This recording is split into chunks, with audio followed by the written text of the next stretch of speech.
Hi everybody, it's Eric and time for our video conversation. It was quite a hectic week. I went and toured several different employers in our area and had town hall meetings with a lot of the employees at Honeywell, at Cargill, at Smith's Medical, at MedSource, and really learned a lot, in particular the impact of tax reform and how it's helping continue with a lot of growth here right in the 3rd District in our communities locally. Let's take our first letter though that came in. It's from David in Bloomington. He writes in, "Dear Congressman Paulson, I'm approaching Medicare eligibility myself and I'm concerned about proposals to implement what's called step therapy protocols for some Medicare enrollees. Step therapy has created significant challenges for providers and patients when it has been tried by private insurers. Please ensure that doctors won't be restricted in the medications they prescribe due to step therapy limitations. Sincerely, David."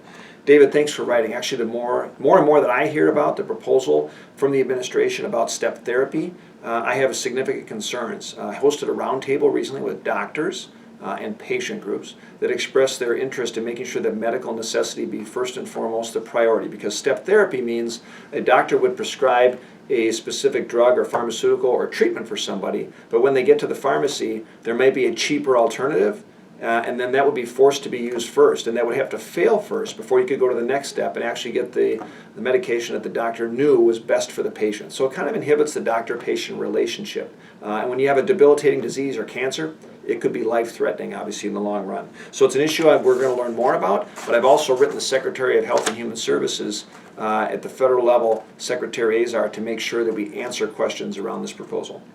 Our next letter comes in from Gene in Eden Prairie, who writes in, "Dear Congressman Paulson, I write to ask you to stand up for the fundamental human rights related to the brutal murder of a journalist by the Saudi Arabian government. Our interests are not more important than our values, which is why it's so important we hold the Saudis accountable for their actions. Sincerely, Gene." Gene, thanks for writing. I actually agree.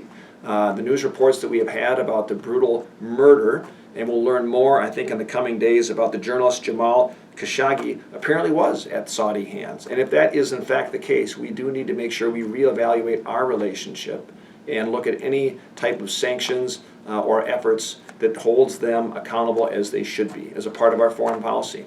Thanks everyone for writing, sharing your thoughts, your ideas, your concerns. Continue to reach out anytime on Facebook, Instagram, on Twitter, of course at the website paulson.house.gov. Have a great weekend and a great week.